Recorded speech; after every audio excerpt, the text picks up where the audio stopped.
السلام علیکم خواتین و حضرات، آج میں آپ کو ایک ایسی لڑکی کی کہانی سناتا ہوں جس نے ایک جن زادے سے شادی کر لی۔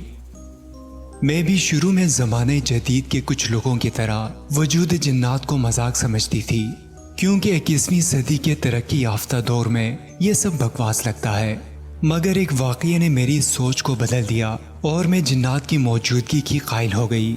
لیکن میری سہیلی شکیلہ نے جو کہانی مجھے سنائی اور مجھے رازدار بنا کر بعد میں اس نے انم سے مجھے بھی ملوایا، تو مجھے یقین ہو گیا کہ جنات ایک حقیقت ہیں۔ شکیلہ کی کہانی کچھ یوں ہے۔ شکیلہ کا گاؤں گلاب نگر سبزہ زار سے گھرا بہت خوبصورت گاؤں ہے، بلکہ اگر میں گاؤں کی بجائے شہر کا نام دوں تو زیادہ بہتر ہوگا، کیونکہ یہاں ضروریات زندگی کی تمام اشیاء بآسانی دستیاب ہوتی ہیں۔ اس گاؤں میں ایک گھر ندیم کا تھا جس میں وہ اپنی رفیق حیات انم کے ساتھ رہائش پذیر تھا۔ انم باپردہ خاتون تھی، وہ حسن میں یکتا، شرافت میں مثالی تھی۔ شہر کی جو بھی عورت اس سے ایک بار ملاقات کرتی تو اس کے اخلاق کی تعریف کیے بغیر نہ رہتی۔ انم کی گہری اور پکی سہیلی شکیلہ تھی، جس سے انم بغیر کسی ہچکچاہٹ کے دل کے راز اور وہ باتیں جو وہ دوسروں سے شیئر کرنے سے کتراتی تھی بآسانی کر لیتی۔ انم کی شخصیت دوسروں سے منفرد تھی۔ انم کے گھر جب بھی شکیلہ جاتی تو ہر دفعہ حیران ہوئے بغیر نہ رہتی، کیونکہ انم کے گھر ایک مسحور کن خوشبو پھیلی رہتی جو دماغ کو فرحت بخشتی۔ کئی مرتبہ شکیلہ نے انم سے خوشبو کی انفرادیت کی وجہ جاننا چاہی، مگر وہ حقیقت پر پردہ رکھتی اور ہمیشہ ٹال مٹول سے کام لیتی۔ شکیلہ کو انم کے فریج سے بے موسم کے پھل ملتے جن کا جواب وہ کبھی تلاش نہ کر پائی۔ ایک دن جب وہ انم کے گھر آئی تو تقریباً حواس باختہ ہو کر اچھل پڑی، کیونکہ اس نے دیکھا کہ انم کے روبرو ایک بہت ہی زہریلا اور ڈراؤنا سانپ بیٹھا ہوا تھا۔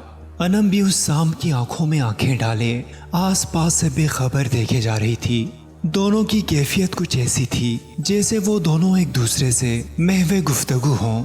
لیکن جب شکیلہ نے بغور دیکھا تو انم کے ہونٹ ہل رہے تھے اور وہ آہستہ انداز میں بول رہی تھی، مگر یہ بھی تو ہو سکتا ہے کہ وہ سانپ کو دیکھ کر سہمی ہوئی بیٹھی ہو اور محض اس کے ڈر سے کہ کہیں سانپ کاٹ نہ لے حرکت نہ کر رہی ہو۔ اس خیال کے آتے ہی شکیلہ نے ایک ڈنڈا جو کہ پاس ہی پڑا تھا اٹھایا اور اس سانپ کو مارنے کے لیے آگے بڑھی، مگر انم نے ہاتھ کے اشارے سے اسے اس عمل سے باز رہنے کا اشارہ کیا۔ تعمیل حکم کی خاطر شکیلہ نے ہاتھ میں پکڑا ڈنڈا پھینک دیا۔ اب سانپ اپنی ہیبت بدلنی شروع کر دی اور کچھ ہی پل کے بعد وہ انسانی روپ میں تھا۔ یہ کوئی 30 سال کا جوان تھا جس کا حسن آنکھوں کو خیزہ کیے جا رہا تھا۔ یہ دیکھ کر شکیلہ کے منہ سے ایک عجیب آواز برآمد ہوئی تو انم نے بر وقت اس کے منہ پر ہاتھ رکھ کر اسے خاموش کر دیا۔ شکیلہ کی آواز سنتے ہی سانپ اب غائب ہو گیا تھا۔ شکیلہ کی سوالیہ نظروں کا مفہوم انم سمجھ چکی تھی۔ اب سوائے اسے اپنے ہمراز بنانے کے اور کوئی چارہ کار نہ تھا۔ اس نے اب تک اس راز کو چھپائے رکھا، مگر اب جب کہ اس پر حقیقت آشکار ہو چکی تھی، کوئی ایسا جواز نہ تھا جو اسے روکے رکھتا کہ وہ اسے صورتحال سمجھائے۔ اس نے بتانا شروع کیا کہ دیکھو شکیلہ، یہ ایک راز ہے، اور ایسا راز جو میں تم پر کسی صورت افشاں نہیں کرنا چاہتی تھی، مگر اب ایسا ممکن نہیں رہا۔ مجھے امید ہے کہ تم ایک دوست ہونے کے ناطے اس کو اپنے دل میں دفن رکھو گی۔ شکیلہ نے ہاں میں سر ہلایا اور وعدہ کیا کہ یہ محض راز ہی رہے گا۔ تو ٹھیک ہے، آج مجھے اپنے شوہر ندیم سے بات کر لینے دو، پھر سب بتا دوں گی، کیونکہ اس نے مجھے منع کر رکھا ہے، اس لیے مجھے کل تک کا وقت دو۔ ٹھیک ہے، شکیلہ نے کہا، اور پھر وہ وسوسوں اور طرح طرح کے خیالوں میں گری گھر آ گئی۔ رات اس کی جیسے کانٹوں پر سو کر گزری۔ ساری رات اس کا ذہن اس ناقابل فراموش واقعے پر اٹکا رہا۔ اگلے روز وہ صبح سویرے ہی اصلیت جاننے کے لیے انم کے گھر گئی، مگر دروازے پر اس کے قدم رک گئے۔ اس نے کان لگا دیے۔ اندر انم اور ندیم کسی بات پر بحث کر رہے تھے، کیونکہ انداز گفتگو ایسا ہی تھا۔ اسے یہ جان کر حیرت ہوئی کہ گفتگو کل کے راز کے بارے میں تھی۔ انم سے ندیم مخاطب تھا، دیکھو انم، اپنا راز کسی کو نہ بتاؤ، ورنہ کوئی بڑی مصیبت کھڑی ہو سکتی ہے جس کا سامنا کرنے کی نہ تم میں ہمت ہوگی اور نہ ہی مجھ میں۔ اس لیے یہ بچکانہ سے چھوڑ دو وہ جان لیں گے کہ ہم انسان نہیں ہیں، پھر ہمیں اس دنیا سے بے دخل کر دیا جائے گا، اور تمہیں یہ بھی معلوم ہے کہ ہم پر کیا گزری ہے اور کیا گزر سکتی ہے، جبکہ تمہیں یہ بھی پتا ہے کہ ہم دونوں کس طرح چھپ چھپا کر اپنا وقت گزار رہے ہیں، ہماری جان کے لالے پڑ سکتے ہیں، اور اگر تمہیں پورا یقین ہے کہ وہ بہتر ہمراز ثابت ہو سکتی ہے تو کوئی مذائقہ نہیں۔ شاید کہ وہ مزید بات کرتے، مگر آہٹ نے اس طرف متوجہ کیا۔ اب وہ دونوں چپ ہو گئے جیسے سام سونگ گیا ہو۔ پھر ندیم اٹھا اور باہر چلا گیا۔ شاید وہ اس گفتگو کا حصہ نہیں بننا چاہتا تھا۔ انم نے بتانا شروع کیا، شکیلہ، ندیم اصل میں قبلہ جنات سے تعلق رکھتا ہے اور میں ایک انسان ہوں۔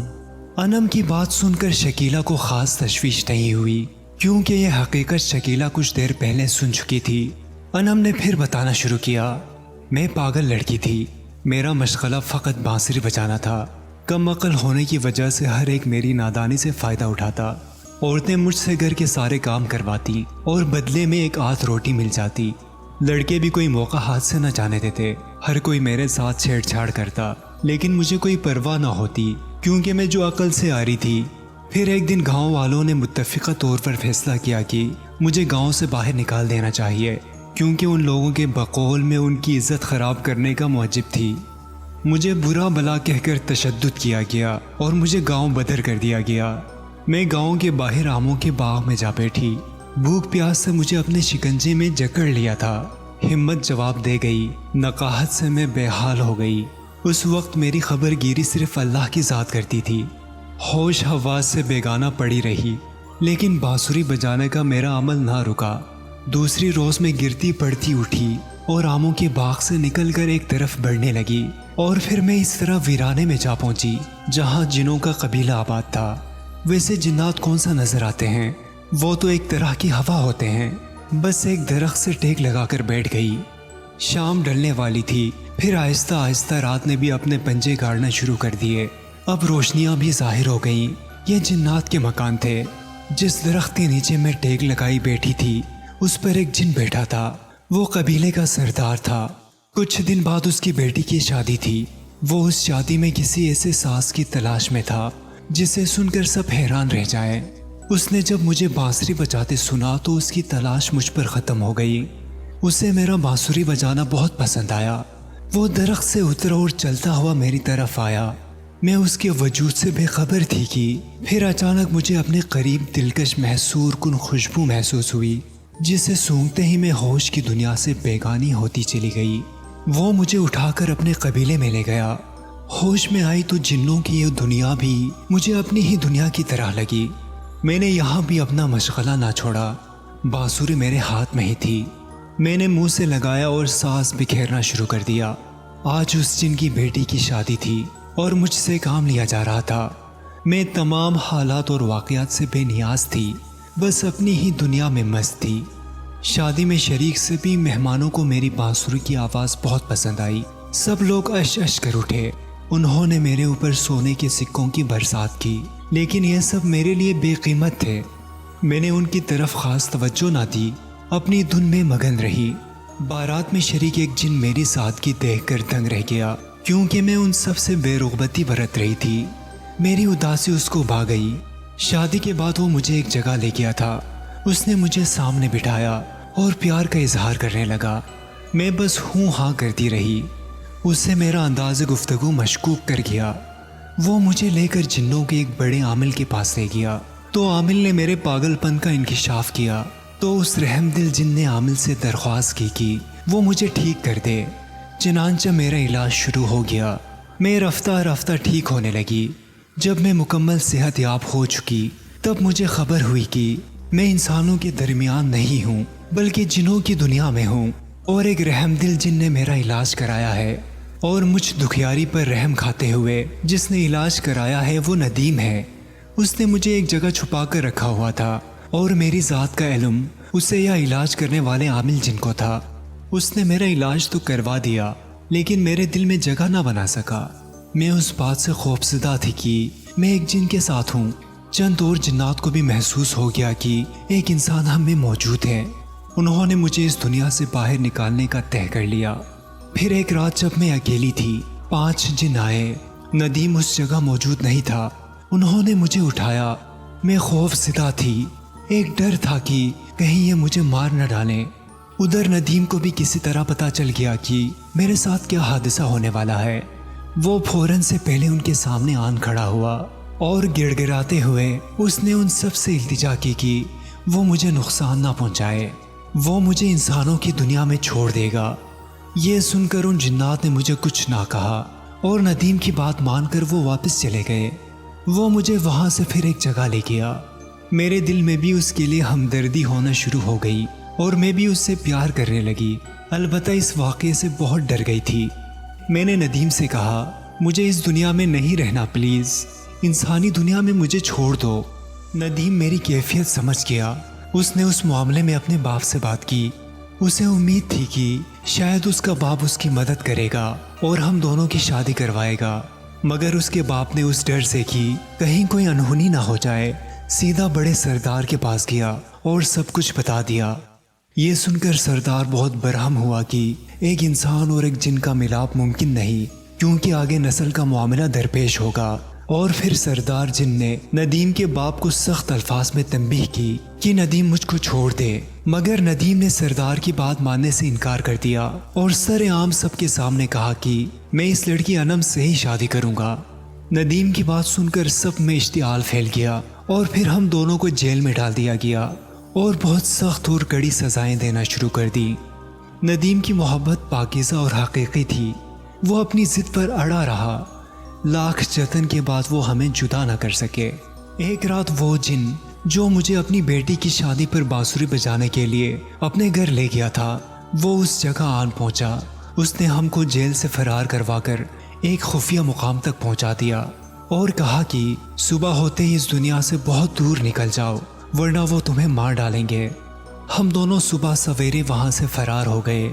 جب سردار کو علم ہوا تو اس نے ہمیں بہت تلاش کروایا، مگر ہم اس دنیا میں چلے آئے۔ وہ رحم دل جن جس نے ہمیں جیل سے فرار کرایا تھا، اس نے عامل جن سے التجا کر کے ہمارے گرد ایک مضبوط حصار قائم کر دیا ہے، جس کی وجہ سے میں اور ندیم جنات کی نظر سے پوشیدہ ہیں، مگر ابھی بھی وہ ہماری کھوج میں ہیں۔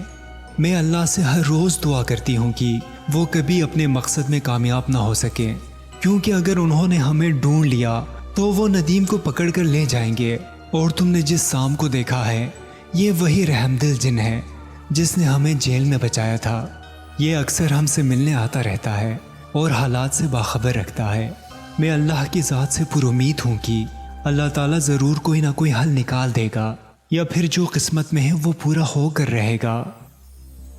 دوستوں، ہم امید کرتے ہیں کہ ہماری آج کی ویڈیو آپ کو پسند آئی ہوگی۔ ہمارے چینل کو سبسکرائب کریں اور اس ویڈیو کو زیادہ سے زیادہ شیئر کریں، اور آنے والی ویڈیو تک کے لیے اپنے میزبان سجیل شریف کو اجازت دیجیے۔ اللہ نگہبان۔